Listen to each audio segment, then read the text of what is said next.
میں تم سے بہت محبت کرتا ہوں، میں تمہارے بغیر نہیں رہ سکتا۔ میں نے کہا آپ نے میرے پاس کوئی راستہ نہیں چھوڑا، میں آپ کے لیے نامحرم ہو چکی ہوں۔ یہ کہہ کر میں اٹھ کر کھڑی ہو گئی اور اپنے کمرے میں جا کر دروازہ بند کر لیا۔ باقی کی رات میری رو کر گزری تھی۔ اب تو میں چاہ کر بھی اس کے پاس نہیں رہ سکتی تھی۔ میاں بیوی کا رشتہ تو ہوتا ہی نازک سا ہے، ٹوٹنے پر آئے تو ایک جھٹکے میں ٹوٹ جاتا ہے۔ صبح میرے دروازے پر دستک ہوئی۔ میں سوچ چکی تھی کہ واپس چلی جاؤں گی، لیکن مجھ پر تو جیسے آزمائش کے پہاڑ ہی ٹوٹ پڑے تھے۔ جیسے ہی کمرے سے باہر آئی، شوہر کہنے لگے، ماموں جان کو ہارٹ اٹیک آیا ہے، جلدی کرو، وہ اسپتال میں ہے، دیکھو ابھی ان کی حالت ٹھیک نہیں ہے، اس لیے انہیں یہ مت بتانا کہ میں نے تمہیں چھوڑ دیا ہے۔ میں تو اپنے باپ کی حالت کا سن کر بدحال ہو گئی تھی۔ میں نے دل پر پتھر رکھ لیا اور روتے ہوئے اسپتال پہنچی۔ امی بھی وہیں تھی، رو رہی تھی۔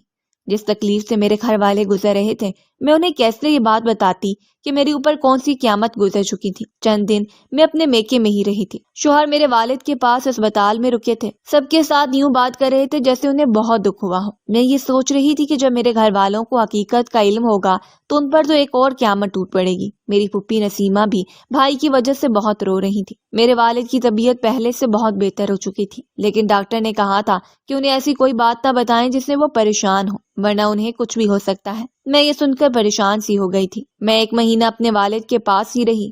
وہ کچھ بہتر ہو گئے تھے، لیکن ابھی بھی بستر پر تھے۔ میں چاہتی تھی کہ میرے والد بالکل ٹھیک ہو جائیں تو میں نے یہ خبر موقع دے کر سناؤں، لیکن میرے ہوش اس وقت اڑ گئے جب شوہر مجھے لینے آ کر کہنے لگے، میرے ساتھ گھر چلو، میں تمہارے بغیر نہیں رہ سکتا۔ میں نے بہانے سے انکار کرنا چاہا۔ میں نے یہ خبر کسی کو نہیں بتائی تھی۔ میں چاہتی تھی کہ کچھ وقت یوں ہی گزر جائے۔ مجھے حیرت تھی کہ ساری سچائی جان کر بھی شوہر مجھے کیوں لینے آئے تھے۔ میرے والدین نے مجھے بھیج دیا اور مجھے مجبوراً شوہر کے ساتھ واپس جانا پڑا۔ وہ مجھ سے کہنے لگے کہ تمہارے باپ کی حالت اچھی نہیں ہے، تمہاری یہ بات ان کی جان لے گی۔ میں نے کہا یہ خبر کب تک چھپ سکتی ہے اور آپ مجھے کیوں لے کر آئے ہیں؟ وہ کہنے لگے میرے پاس ایک حل ہے، کسی کو کچھ بھی علم نہیں ہوگا اور ہم دوبارہ نکاح کر لیں گے۔ ہارون کی بات سن کر میرا سر چکرا کے رہ گیا۔ میں نے کہا آپ ہوش میں تو ہیں، اس لیے اب کوئی گنجائش نہیں ہے۔ جو حل مجھے میرے شوہر نے بتایا میں نے سنتے ہی انکار کر دیا۔ میں یہ بات سوچ بھی نہیں سکتی تھی۔ وہ مجھ سے حلالہ کا کہنے لگا عدت تک میں اس کے گھر میں رہوں اور عدت پوری ہوتے ہی وہ اپنے کسی دوست سے کہہ کر حلالہ کروا دیں گے۔ میں نے کہا میں یہ اذیت کبھی نہیں سہ سکتی، میں تمہارے علاوہ کسی مرد کی نہیں ہونا چاہتی۔ میری زندگی ہمیشہ امتحان رہی، مگر میں نے کبھی بھی سوچا نہیں تھا کہ سب سے بڑی آزمائش وہ شخص ہوگا جسے میں نے شوہر کہا۔ جب میں نے اس کی بات ماننے سے انکار کیا تو اس نے دھمکی دی، اگر تم نے میری بات نہ مانی تو میں زہر کھا لوں گا یا خود کو ختم کر لوں گا۔ میں خوف زدہ ہو گئی۔ میں جانتی تھی کہ وہ ایسا کر سکتا ہے کیونکہ اس سے پہلے بھی وہ اپنی دھمکیاں سچ کر چکا تھا۔ مجبوری میں نے ہاں کر دی۔ میں نے عدت اپنے ہی کمرے میں گزاری اور عدت کے چند دن بعد ایک رات وہ مجھ سے کہنے لگا آج رات تمہارا نکاح کروا رہا ہوں، بس ایک رات کی بات ہے، پھر وہ تمہیں طلاق دے دے گا۔ میرا دل کانپ گیا، روح چیخ اٹھی تھی، لیکن میں بے بس تھی۔ میرے بیمار باپ کو کچھ معلوم ہو جاتا تو شاید وہ صدمے سے مر ہی جاتا، اور شوہر کی دھمکیوں نے مجھے مزید توڑ کر رکھ دیا تھا۔ پھر وہ رات آئی، مجھے ایک اجنبی شخص کے حوالے کر دیا گیا۔ میرا دل بے چین تھا، آنکھیں نم تھیں اور قدم لرز رہے تھے۔ جب کمرے کا دروازہ کھلا اور جو شخص اندر آیا اسے دیکھ کر میں ششدر رہ گئی تھی۔ وہ میرا چچا زاد بھائی تھا۔ میں نے کانپتی آواز میں پوچھا تم نے مجھ سے نکاح کیوں کیا؟ وہ قریب آیا، آنکھوں میں نرمی اور لہجے میں مضبوطی تھی۔ تمہارا شوہر درندہ ہے، وہ تم سے محبت نہیں کرتا، تمہیں بیوی کا درجہ نہیں دیتا، مگر میں تم سے محبت کرتا ہوں۔ میں نے تمہیں اس ظالم کے چنگل سے نکالنے کے لیے تم سے نکاح کیا ہے۔ میری آنکھوں سے آنسو بہنے لگے۔ میں نے ہچکچاتے ہوئے پوچھا کیا تم بھی مجھے چھوڑ دو گے؟ وہ مسکرا کر بولا نہیں، میں تمہارے شوہر کی طرح درندہ نہیں ہوں، اب تم صرف میری ہو اور میں تمہیں کسی اور کے حوالے نہیں ہونے دوں گا۔ اس رات میں نے پوری طرح خود کو اس کے حوالے کر دیا تھا کیونکہ اب وہی میرا شوہر تھا جسے میں دل سے تسلیم کر چکی تھی۔ اگلی رات دروازے پر زوردار دستک ہوئی۔